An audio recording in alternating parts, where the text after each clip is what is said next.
Hi, this is going to be a presentation on collections with information stemming from high school and community college.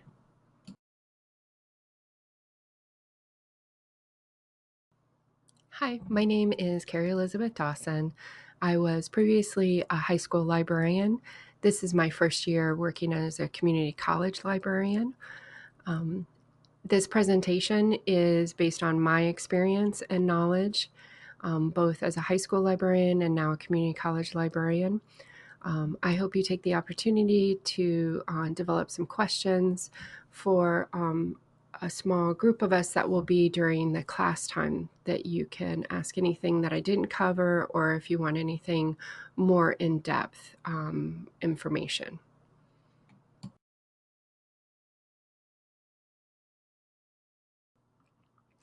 I really appreciate this quote by Alan Smith, and I think it is one of the best parts of being a librarian. Your collections is a reflection of the vision statement for your institution. As a high school librarian, I did not have a vision already set before me. I had to develop that. And so it was really important for me to ask, what is the purpose of this library? Who am I serving? What do I hope to accomplish? And those answers are connected to my collection. Our vision for Arizona Western is laid out, and the collections, again, is a reflection of that. So how do you know what should be in your collection? Where do you start? And my suggestion is asking a lot of questions, getting involved in conferences and things going around your community, talking with librarians and your patrons, reading, watching videos. And this is especially true if you're a high school librarian. It's important to know and be familiar with authors, young adult authors, and what they represent, because your students will know this already. And this is a discussion you need to be prepared to have, to talk about. And volunteer. That goes back to attending, volunteering, and there's all kinds of things that are up for grabs that organizations are looking for involvement.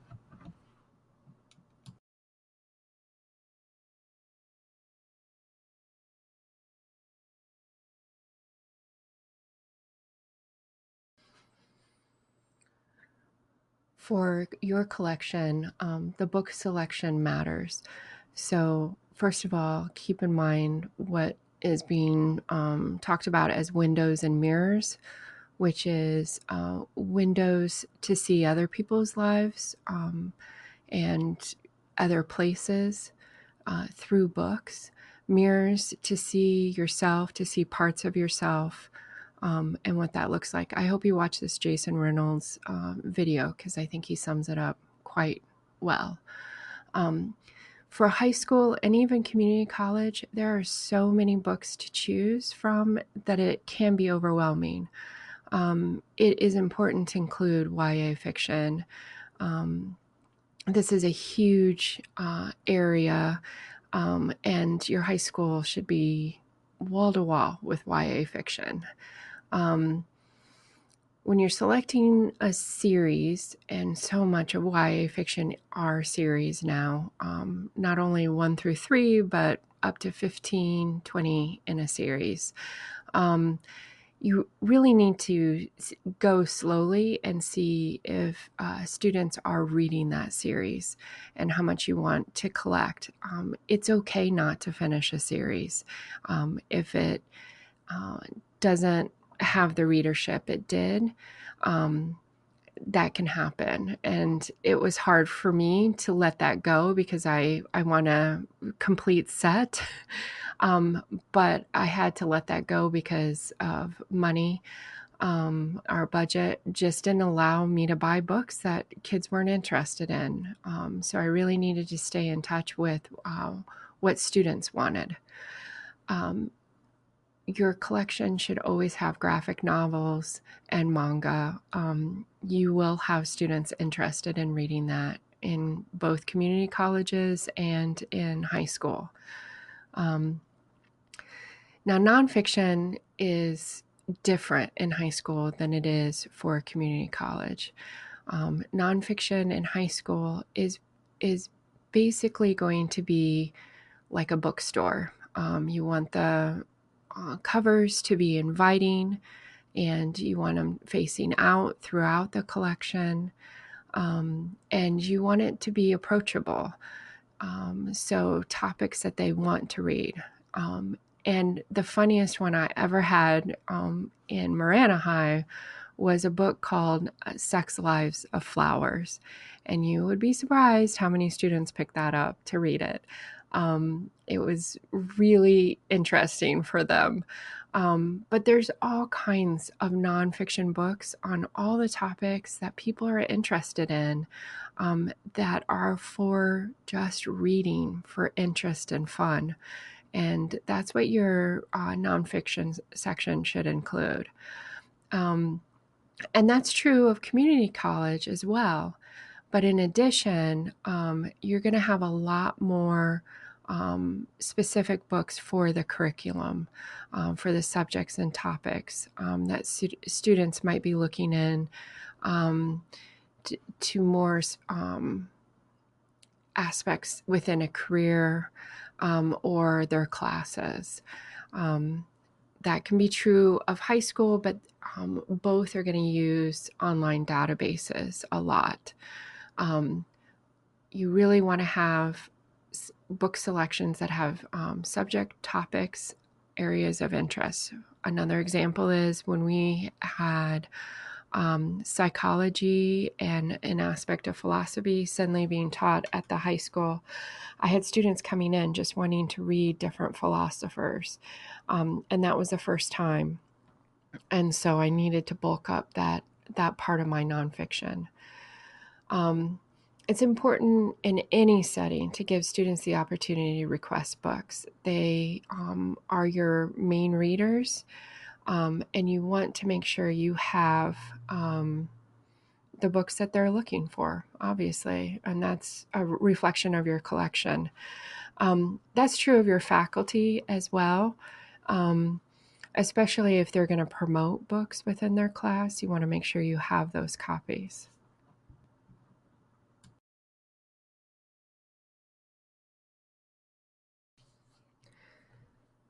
As you figure out more and more what students and faculty are interested in, you're going to need to promote your collection and build awareness on your campus about the collection and the library in general.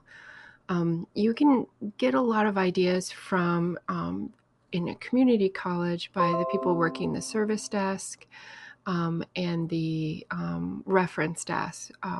Up front, they're going to be interacting with people who are just coming in the doors.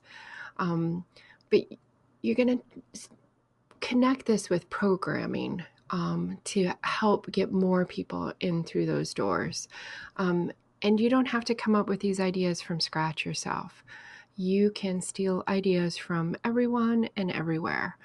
So to harken back to our previous slide where I mentioned about going to conferences and talking to other librarians and, generally searching the internet for specific ideas that you want to see other libraries doing, those will all help you out.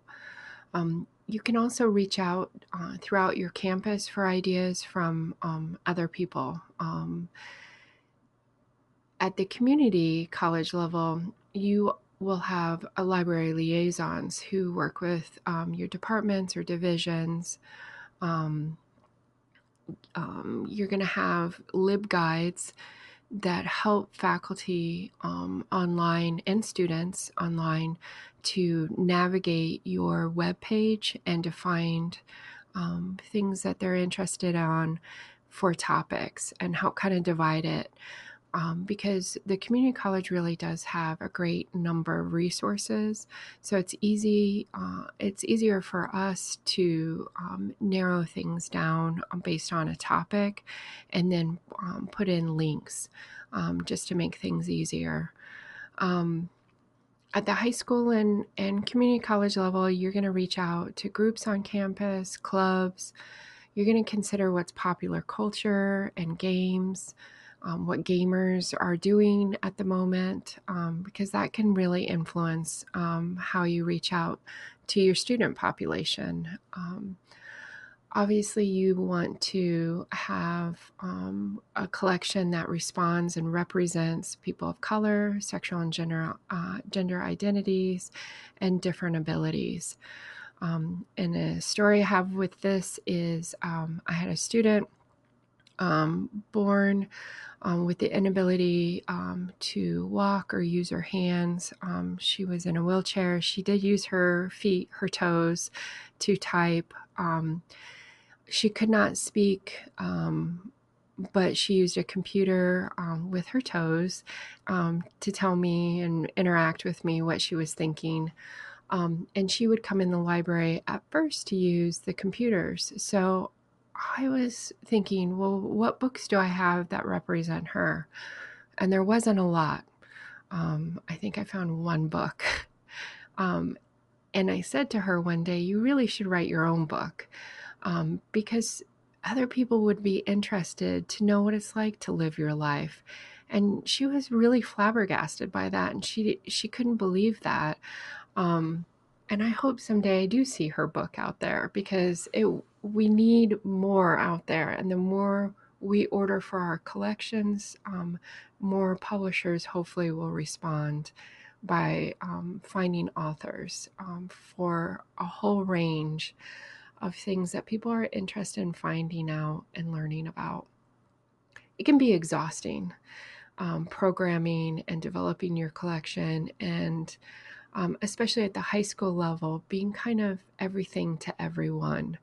Um, and it's really important at the high school level to depend on students, on whether it's a group or a club, a library club, various groups on campus, student council.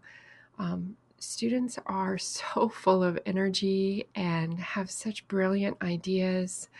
That it's great to be able to turn things over to students and ask for their help. At the community college, what I love is the teamwork, because you're not alone. You have a small team of librarians at the community college that you work together and form this synergy. And at Arizona Western, I'm really lucky because this team works really well together and is very supportive and very knowledgeable and insightful. And I know that not all teams of librarians work out that way, but this one did. And so I'm really excited about that. Ultimately, you want to brag to administration whatever you're doing, because that comes back to your budget. And overall, administration may not understand the point of a library.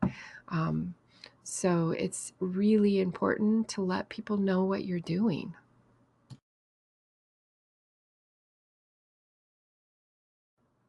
Let's talk about how you're going to organize this collection on your shelves. Now, probably wherever you go as a librarian, this is already going to be established for you. And you can either change it or go with it. So at the high school that I worked for, it was already established that we had a fiction section organized by author last name, and then we had a Dewey section. And the Dewey section was not very browsable for students.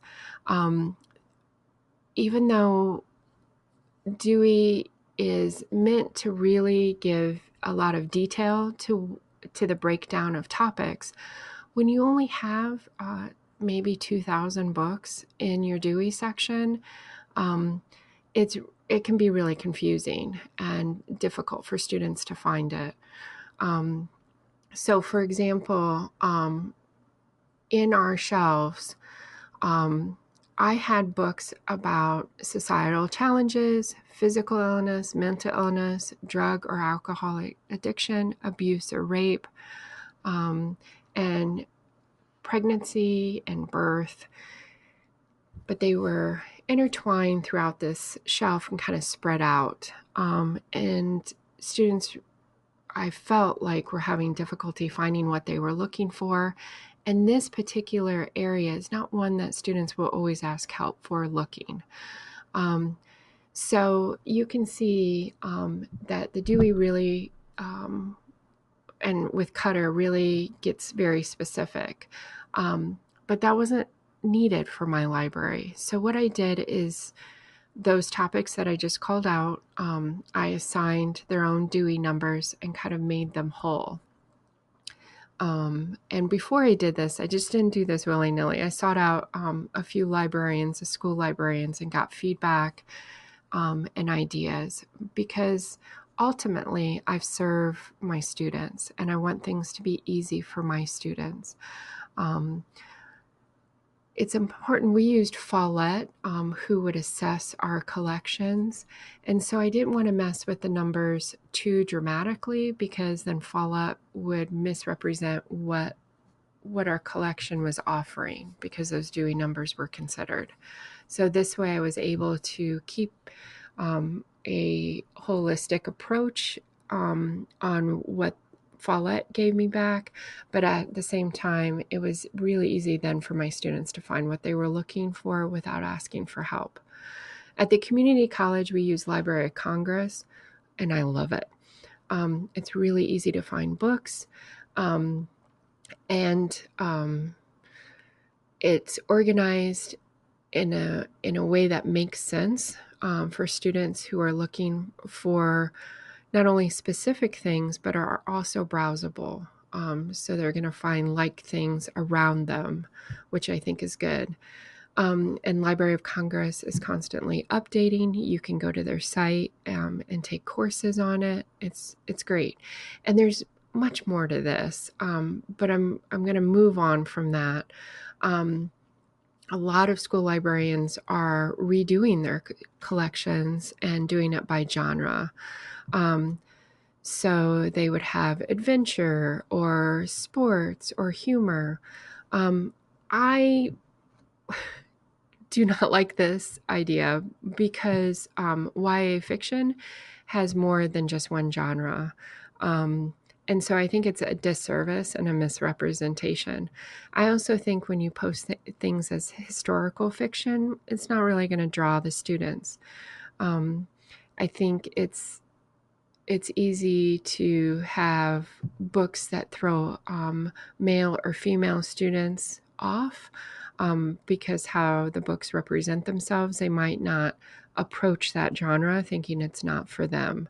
And I think that's also a disservice. So, each school librarian has their rationale and what works for their campus, and you'll have to figure that out. Nonfiction versus reference. Your nonfiction section should be browsable. It should be like a bookstore. This is not where they're going to get their reference information in high school from your book section. That should be all online databases. They should be learning how to use those, and not turning to books for references. So your nonfiction section should be really readable and inviting. That's different at a community college. We do have a lot of reference in there, very readable reference, but things that students would be interested in, that support their curriculum that they're learning. And accessibility, know your audience. So you want your students to be able to find this either online, if they're going to be coming into your library. Obviously you want it accessible there.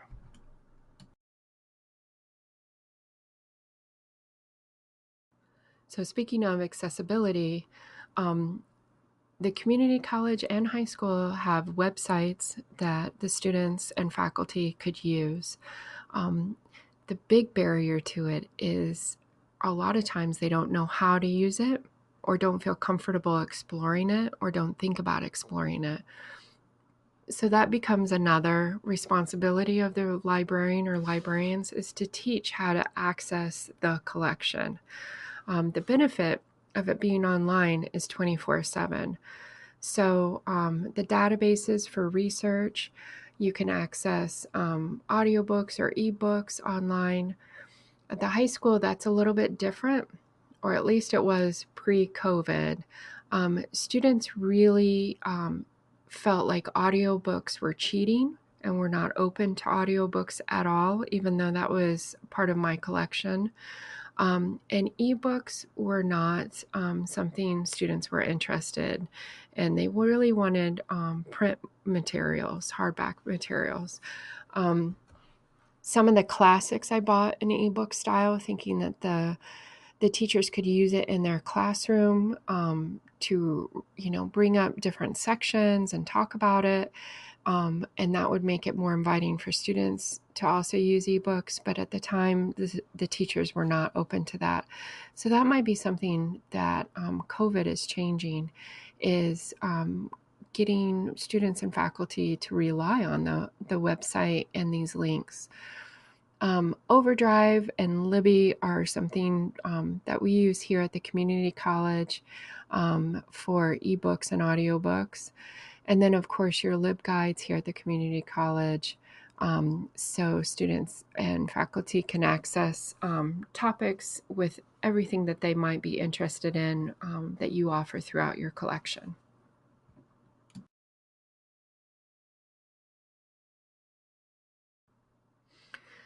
In a public high school, and for the state of Arizona, we are given $10.81 per student. At least this was 2 years ago. And I only saw that budget twice in my 13 years. I went many years without a budget, and then some years I would be given some range between $5,000 and $10,000. But only 2 years did I receive over between 20 and 30,000. So even though the state of Arizona designates that, it's up to each principal to decide that. So it's really important to advocate with your administration. It's tough when you're a school librarian because school administration often don't understand the point of librarianship or libraries, and why can't they just get the books all online? And they don't understand how much we really do and interact with students and provide a safe spot for students. I do think I was able to accomplish that early on in my high school career as a librarian. But it takes a lot of advocating with administration. And I'm really grateful that now I have a director at a community college who does that for us, because it's a huge endeavor and there's even more bosses that we have to kind of advocate for. It can be overwhelming. I had 3 different principals, 7 different assistant principals just during my time as a high school librarian. So it can be a lot. For financial support, it's important to find grants. I did that a number of times through the ALA and just searching out there, and Donors Choose, and organizations in my community that could donate, parents that were interested in donating. So one year, I reached out to an organization for LGBTQ, and I said, there's so much YA fiction for our students that is related to LGBTQ that I would like to put on my shelves, and I just don't have enough. And these are the books that I'd really like to add. Do you think your organization would be interested in helping me out? And 2 weeks later, I received a box of books, those specific books from that organization in Tucson. It was fantastic. And I know my students really appreciated it. When you're weeding, it's important to have a policy so that you can turn back to that policy. you really want inviting shelves, and book covers do matter, especially at the high school level. Um, if the book cover looks old or old-fashioned or just weird, a lot of times students aren't going to check it out. You really want students to feel invited to browse, so you might do some outer-facing covers and change those up. The age of the book matters, especially at community college when they might be using that for curriculum. You want something that is relevant to the field and hasn't been kept on your bookshelf because you paid $100 for it, but it's 20 years old, obviously.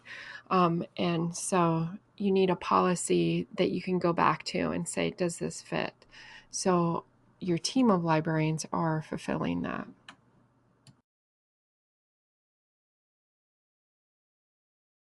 So you've done all this hard work to get your collection robust. And at the high school level, it can also go walking, because the library is often a meeting point for groups after school, on weekends, over the summer. And with good intentions, people may borrow a book without being able to check it out from you because you're not there, and plan to bring it back, but just never do. And so that can be frustrating. Um, the budget for your collection also includes your security, so your security strips. So M&O versus capital. M&O are things like Post-it notes, pencils, pens, paper, that kind of thing, staples. Capital are databases, books, furniture, and security strips. It's really frustrating, but security strips are part of the capital. And so I had to make a decision fairly early on if I was going to spend my capital, my very limited capital, on books or security strips or somewhere a division between those. And I decided to forego the security strips, and I just bought books. Now, luckily, book covers that extend the life of the book do come under M&O. It's a lot of work to cover all those books, but at the high school level, I had students able to help me out. The community college is looking at RFID. I think most academic institutions use RFID. At the high school level, number of books checked out, I didn't limit them. I didn't find it valuable to limit students. Originally, I did because that's what had been done before me, but I quickly discovered that it wasn't necessary. They were limited in how many books they checked out, in that they had to carry them. So that was a bit tough sometimes on some students, but they were very excited by this policy. At the high school level, date due was the end of the school year. I wanted students to have as much time without pressure to get that book back to me or those books back to me. However, if I ever received a request for a particular book that was checked out, I would follow up with the student and get that book back. So it felt like it worked out. At the community college, the number of books checked out is 4 in any topic. So, for example, yesterday I had a student come in to get books on United Farm Workers Organization, and it was a class assignment where they were asked to find a newspaper, a journal article, and a book. So she was restricted to just 4 books in that area so that we still have resources for other students coming in. At the high school level, I did charge for lost or damaged books. However, depending on the situation, I might make the student find another way to pay for it if they weren't financially available. So if students didn't have the money, to pay for it, I'd say, you could bring me another book, or you could come one day after school and work for me for an hour, or there was some kind of negotiation there so that they were still responsible, but it wasn't black and white in how they were responsible. And at the high school level, I did have students have to leave their home suddenly without their books, maybe because of a foster care situation, and I really just didn't worry about it. Right now at the community college, they do send overdue notices, and I know that's something they're debating about, continuing or not.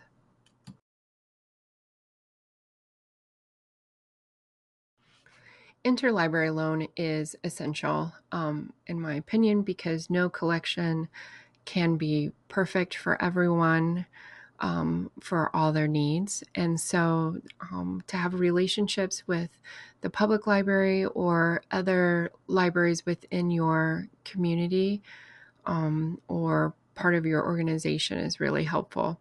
So for the high school, being able to request books from the elementary and middle school books within my district was really important, for students who were wanting books that I didn't have but were at the elementary and middle school, or even the other high school within my district. We often would send books back and forth because we didn't always order the same books. Arizona Western College has 12 different campus locations, and now also with distance learning, it's really important to be able to exchange and share those resources. And also through the public library, as I said before, we do interlibrary loan at Arizona Western with our public library, and we have a good relationship with them, and it makes things a lot easier.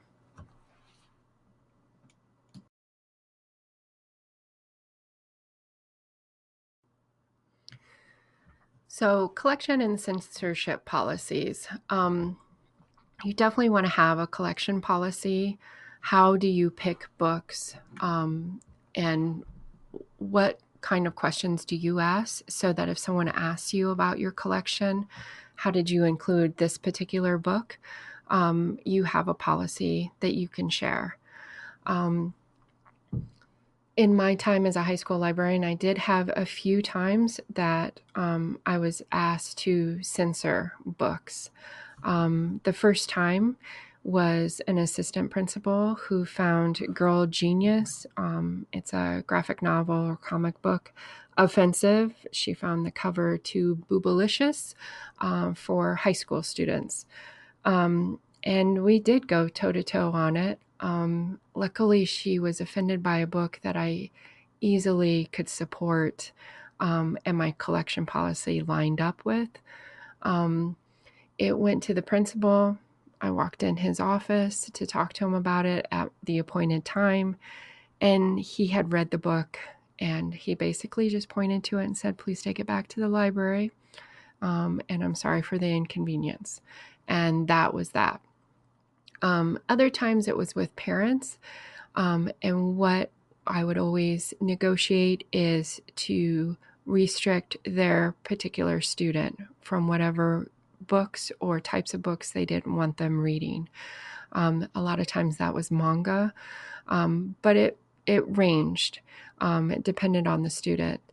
Now, that didn't stop the student from coming in and using the library and looking at those books, maybe during lunch or free time, but they were not allowed to check it out. But this didn't result in the overall students being restricted, which I think is important. And I think you should also be offended about some of the books you have in your collection. If you're just buying books that you agree with or that support your belief system, you're not serving everyone in your campus, and you're censoring, basically, and that's not okay. And it can be really tough. And I'll give you my example is I had a request. I had a couple of requests for Mein Kampf, written by Hitler. They wanted to see his book and read it and see what it was like.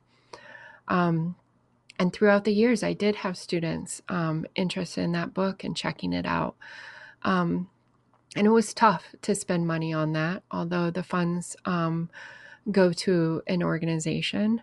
But it was still hard to put that in my collection. But students were interested in it, and I had to make a hard call on that one.